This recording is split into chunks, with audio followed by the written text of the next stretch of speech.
Hello friends, नमस्कार and welcome to समाधान। साथियों, उम्मीद है कि आप सब अच्छे होंगे और साथ ही साथ आपकी स्टडी भी अच्छे से चल रही होगी। देखिए, बिहार पुलिस में अभी वर्तमान में 19,838 पदों के लिए आवेदन हो रहा है।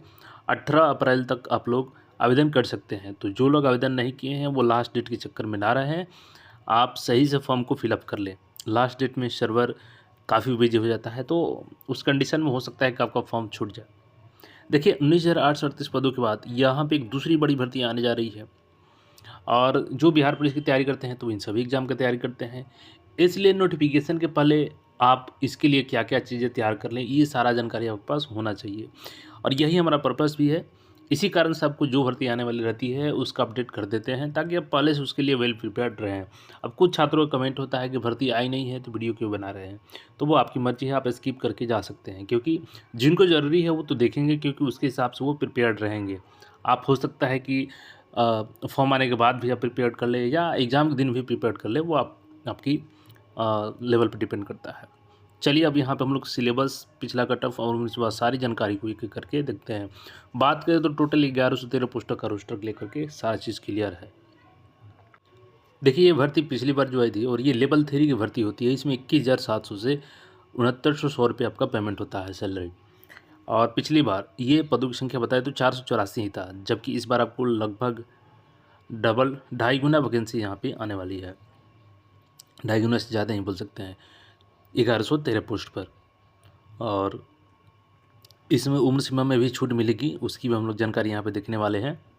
आज की इस वीडियो में हम लोग बात करने वाले हैं बिहार पुलिस सिपाही भर्ती के लिए बेस्ट बुक चक्षु पब्लिकेशन द्वारा जारी किया गया संपूर्ण गाइड के बारे में, जिसमें लेटेस्ट सिलेबस एवं पैटर्न पर आधारित यहाँ पे सिलेबस तैयार किया गया है। और इस कंप्लीट गाइड के माध्यम से आप अपनी तैयारी को कंप्लीट कर सकते हैं। यहाँ पे सिलेबस को पूरे बेहतरीन तरीके से कवर किया गया है, सारे टॉपिक को एक-एक करके समझाया गया है यहाँ पे, तो इसको परचेज़ कर सकते हैं। साथ ही साथ अगर अपनी तैयारी को और बूस्ट करना चाहते हैं तो चक्षु पब्लिकेशन के द्वारा ही बिहार पुलिस कांस्टेबल के लिए प्रैक्टिस सेट जारी किया था। इससे आपकी तैयारी और बूस्ट हो जाएगी और आपके सिलेक्शन के चांसेस बढ़ जाएंगे। तो लिंक डिस्क्रिप्शन में है, जाइए परचेज कीजिए या अपने नज़दीकी स्टोर को भी विजिट कर सकते हैं और अपनी तैयारी को बेहतरीन करें। अब देखिए, इसके लिए सबसे पहले आपकी योग्यता की बात करें वनरक्षी फॉरेस्ट गार्ड के लिए, तो आपका न्यूनतम योग्यता जो है वो इंटरमीडिएट होना चाहिए, 10+2। आप किसी भी स्ट्रीम से पास हैं या समकक्ष भी इक्विवेलेंट पास है तो भी एलिजिबल हैं। देखिए, फॉरेस्ट जो वन विभाग की जो दरोगा की भर्ती होती है उसमें क्या होता है कि आपको साइंस चाहिए 12th में, बट यहाँ पे ये कोई पाबंदी नहीं है। आप किसी भी स्ट्रीम से पास किए हैं तो आप इसके लिए एलिजिबल हैं।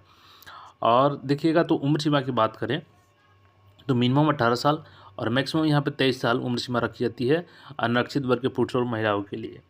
और पिछड़ा वर्ग और अत्यंत पिछड़ा वर्ग के पुरुष महिला हैं तो इनको 18 से 25 साल की यहाँ पे उम्र सीमा में जो है वो रखी गई है। और अनुसूचित जाति जनजाति के लिए मैक्सिमम 28 वर्ष रखा गया है। अब यहाँ पे जिनका 2021 में भी एज लिमिट उसके अनुसार भी अगर एलिजिबल है, यानी लगभग 4 सालों की यहाँ पे छूट आपको मिलने जा रही है। तो आप अपने अपने कैटेगरी के अनुसार 4 साल यहाँ पे जोड़ सकते हैं, तो आप अप्लाई कर पाएंगे। क्योंकि ये बिहार का ही रूल है कि अगर कोई वैकेंसी इरेगुलर वे में आती है तो जो पिछली वैकेंसी आई थी उसके बाद से अगर वैकेंसी आती तो जो लोग एलिजिबल थे उस समय, वो लोग आने वाले जब भी वैकेंसी आएगी उसमें एलिजिबल होते हैं। तो 4 साल के लगभग छूट मिल जाएगी आपको इसमें।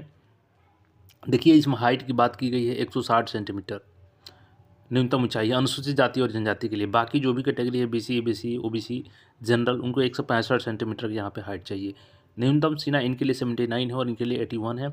दोनों को 5-5 सेंटीमीटर फुलाना है। देखिए, एक तरीके से कहा जाए तो ये बिना दौड़ वाला जॉब है, क्योंकि इसमें आपको बिहार पुलिस से दौड़ नहीं होता है। इसमें 4 घंटे में आपको 25 किलोमीटर की रनिंग करनी होती है और ये रनिंग आपकी संजय गांधी जैविक उद्यान जो पटना में है, चिड़ियाघर, वहाँ पे कराया जाता है।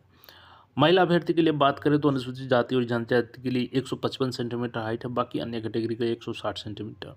और इनको 4 घंटे में 14 किलोमीटर ही वॉकिंग करना रहता है, तो दौड़ यहाँ पे इनके लिए कम है।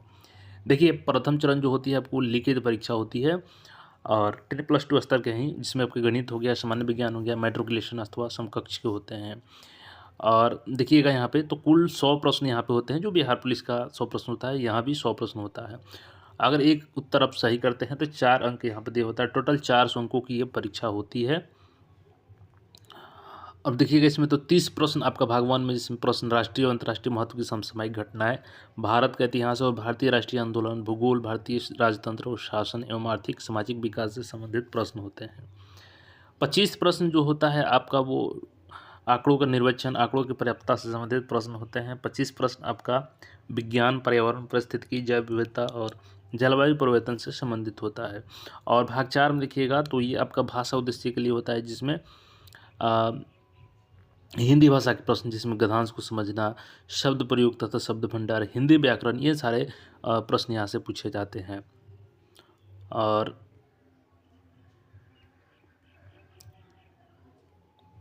यहाँ पे है कि अगर आप एक तिहाई, देखिए नेगेटिव यहाँ पर ज़्यादा होता है, बिहार पुलिस में नेगेटिव नहीं होता है, बट यहाँ पर नेगेटिव है। तो अगर आप कोई गलती करते हैं उत्तर देने में तो आपको 1/3 अंक काट लिया जाएगा। इसका मतलब ये है कि आपका 3 प्रश्न अगर गलत कर देते हैं तो एक सही प्रश्न का मार्क्स आपका कट जाएगा, ठीक है। और ये OMR बेस्ड टेस्ट होती है और ये बाकी न्यूनतम प्रतिशत कट ऑफ दिया गया है। तो ये तो हर एग्ज़ाम में होता है, जो कि आप भली भांति जानते हैं इसको। और यहाँ पे चिकित्सीय जांच किया जाता है। अंतिम मेधा सूची आपका जो लिखित परीक्षा है उसके आधार पर तैयार किया जाता है। तो ये रिटन बेसिस पर था और पिछला बार कटअप लगभग 81+ क्वेश्चन पे गया था। तो आपको तैयारी बेहतरीन तरीके से इसके लिए करना होगा।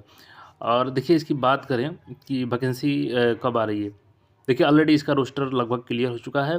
और बात करें तो 20 अप्रैल के पहले आपको ये नोटिफिकेशन देखने को मिल जाएगी। तो अभी से इसकी तैयारी में लगे रहें, नोटिफिकेशन का इंतज़ार ना करें, क्योंकि हमारा काम है आपको अपडेट कर देना और आपका काम है तैयारी करना, तभी आपका सिलेक्शन होगा यहाँ पे। बाकी और जो भी वैकेंसी है उसके रिगार्डिंग में आपको बहुत जल्द अपडेट कर दिया जाएगा। बट इसके लिए आपको तैयारी में लग जाना चाहिए अभी से, क्योंकि 20 अप्रैल पहले आपका ये वैकेंसी आने जा रही है। बाकी कोई क्वेरी हो तो कमेंट करके पूछ सकते हैं। फिर मिलेंगे नए अपडेट में। धन्यवाद।